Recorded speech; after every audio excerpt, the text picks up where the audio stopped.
Certificate of Deposit Sales Idea.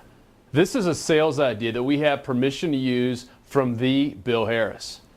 In 1980, it took 8.3 years for a jumbo certificate of deposit to double from $100,000 to $200,000 after taxes.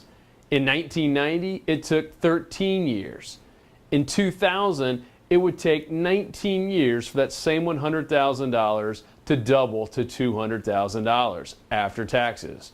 Do you know how long it will take a certificate of deposit to double from that $100,000 to $200,000 in a CD today based on Bankrate.com's average CD rate at 0.65% and a hypothetical 33% tax bracket? So how long will it take for that to double? If you guessed 171 years, you would actually be correct. Now, thanks again to the Bill Harris for the great sales idea. For more on Bill, check out www.75secrets.com. And for more on us, check out www.annuitythinktank.com.